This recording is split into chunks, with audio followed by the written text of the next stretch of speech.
강세호 TV 시청자 여러분 안녕하십니까?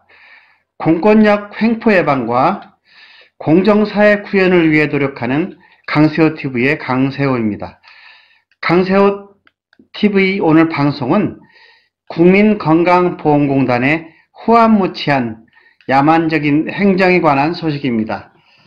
지난 2월 28일에는 국민건강보험공단의 2021년과 2022년 시설 평가 결과 발표가 있었습니다. 그 평가 결과 발표에 충격적인 내용이 있어서 오늘 방송 시간을 마련했습니다. 충격적인 내용이 무엇인지 잠시 후 자세히 알아보도록 하겠습니다. 방송을 시작하기에 앞서 오늘 방송의 배경 영상은 2017년 보건복지부의 재무회계규칙 의무 적용에 반대하여 전국적으로 시행된 재무회계규칙 교육을 장교양인들이 힘을 합하여 무산시키는 영상임을 알려드립니다. 이 영상이 촬영된 장소는 부산입니다. 자, 이제 방송으로 돌아가 볼까요? 국민건강보험공단은 2월 28일에 2021년과 2022년 실시된 시설급여기관 평가에 대한 평가 결과를 발표했습니다. 그런데 그 평가 결과를 보고 공산당보다 더한 야만적인 공단의 행정에 충격을 받은 장기요양인들이 참으로 많습니다. 그것은 최우수 노인요양시설에 대해 지급하는 가산금 지급 지침의 갑작스러운 변경에 관한 것입니다.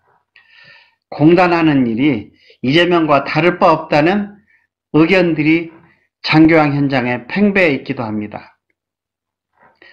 일반적으로 평가를 실시하기 전에 보통 평가의 방법과 내용, 그리고 최우수 기관에 대한 가산금 지급 방법과 절차 등에 대하여 평가 대상자들에게 사전에 공지하는 것이 상례였습니다.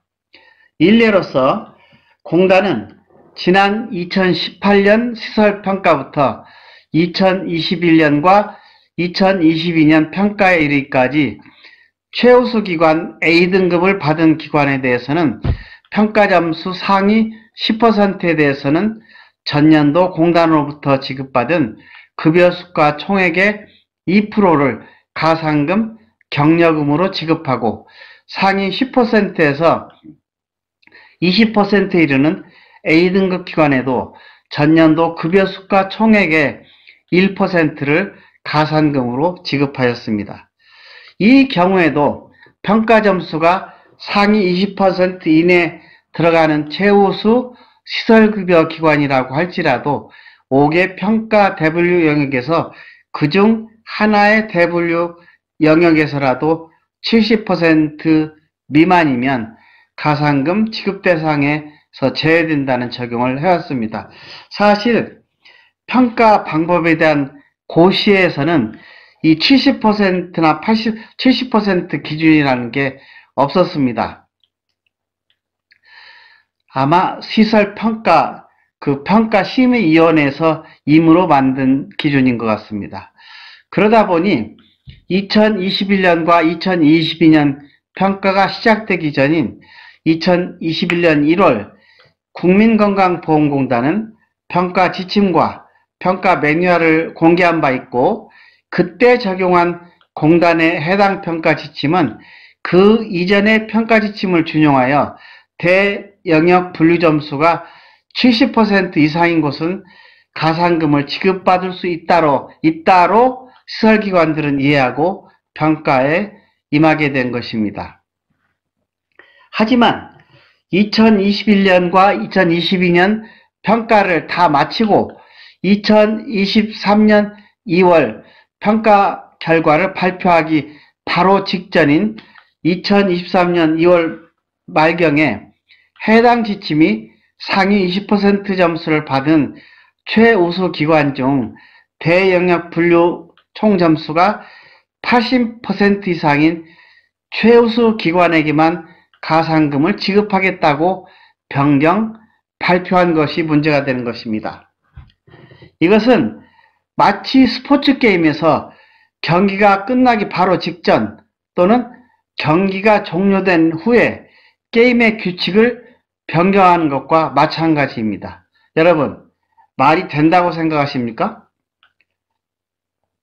이러한 국민건강보험공단의 미개한 행정에 의해 피해를 당하는 시설기관들이 있습니다. 아직 정확한 숫자가 밝혀진 것은 아니지만 서비스 질 개선을 위해 노력하며 최우수 기관, 즉 A등급의 영예를 획득한 760개 노인요양시설 중에서 124개 시설들이 가산금을 지급받지 못하게 되었으며 그 규모는 약 14억 원 정도로 이르는 것으로 알려지고 있습니다. 이러한 공단의 갑작스러운 가산급 지급 지침 변경은 평가 시작 전이나 평가 진행 중에도 전혀 거론되거나 논의된 바 없습니다. 평가 지침을 규정하는 장교환 기관 평가 방법 등에 관한 고시 제9조 가산 지급 기준에서도 이런 변경된 적용 지침에 대한 변동사항이 전혀 없는 것으로 확인되었습니다. 다시 말하면 이번 가산금 지급 지침 변경은 평가가 끝난 후 평가 결과가 대회 발표되기 바로 직전인 2023년 2월 20일경 열린 평가심의위원회에서 결정된 것으로 보입니다. 지금까지 말씀드린 상황을 토대로 정리해보면 국민건강보험공단은 성실하게 일하는 국민을 희롱하는 사기죄 및 직무유기 등의 범죄를 저지르고 있는 것으로 의심이 됩니다. 그 내용을 한 4가지로 분류해보면 첫째, 평가지침 중 평가 대상자의 권익훼손이나 금전적인 피해가 이루어질 수 있는 변경 사안에 대해서는 평가가 시작되기 전 반드시 변경 사항에 대한 사회적 동의를 구한 후 공개가 이루어져야 합니다. 하지만 이번 공단의 평가 결과 발표 직전 가산금 지급 기준을 평가심의위원회의 심의만으로 변경한 후 평가 결과 발표 시 변경된 기준을 공개하는 것은 정상적인 행정에서 일어날 수 있는 일이 아니므로 당연히 무효가 되어야 할 것입니다. 둘째, 공단의 이번 가산금 지급제로 피해를 당한 124개 시설기관들은 상식과 법준수 의지가 결여된 공단의 불법적인 처사의 직접적인 피해자들이며 공단의 과오로 일어난 부정행위에 대해서는 공단이 책임지고 원상회복을 해야 될 의무가 있는 것입니다. 셋째, 이번 사태는 국민건강보험공단의 대국민 서비스 만족도 90%라는 것이 허구임을 증명하기에 충분한 것으로 국민건강보험공단의 대국민 사기 행위와 직무유기는 반드시 엄정한 법적 처벌을 받게 될 것입니다. 더 이상 국민건강보험공단이 대국민 서비스 만족도 90% 이상을 자랑하는 일은 없어야 할 것입니다. 일개 공단 직원이 43억 원의 횡령을 저지르는 조직이 어떻게 서비스 만족도 최우수 기관이 될 수 있을까요? 넷째, 개임의 원칙을 무시하고 평가 결과 발표 직전 평가심의위원회를 통해 사회적 동의 없이 임의로 이루어진 대분류 영역점수 80% 이상인 최우수 기관에 한해 가산금을 지급할 수 있도록 한 지침 변경은 무효가 되어야 합니다. 이에 따라 2021년, 2022년 평가 결과에서 대분류 영역별 총점이 70% 이상을 만족하는 최우수 기관에게는 원상 회복하여 가산금을 지급해야 합니다. 옛날에도 국민건강보험공단이 평가 지침과 관련하여 상식 이하의 저질적인 행정으로 장교항 현장에 공격을 받은 일이 있었습니다. 공공정책 시민감시단의 전신인 바른노인복지실천협의회는 2011년 평가에서 신규 지표의 적용 시점이 의무적인 공단의 적용에 대하여 문제가 되어 경인방송과 함께 국민건강보험공단을 오랫동안 규탄한 바 있고, 결국 공단이 과오를 인정하고 2013년 평가 때부터 수정된 평가 지표가 사용된 사실이 있습니다. 2017년도에도 국민의힘 성일종 의원과 함께 평가 시 종이홍수로 고통받는 시설기관들의 고충을 해결하기 위해 종이를 줄이는 수단의 하나로 종이 기록이 필요한 평가 항목의 수를 대폭 줄이는 데 기여한 바 있습니다.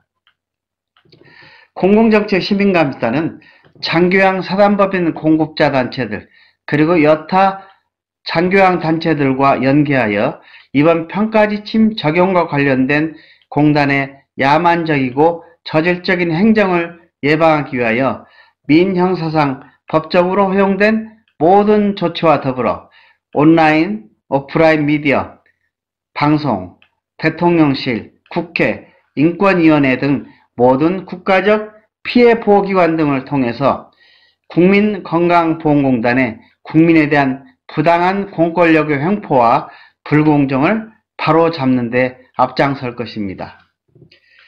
최우수기관으로 선정되어 가산금을 고대하는 많은 요양보호사 등 직원들의 꿈과 소망을 무시하지 않으셨으면 합니다. 요양보호사들이 현장에서 부글부글 국민건강보험공단을 성토하고 있음을 주지해야 할 것입니다.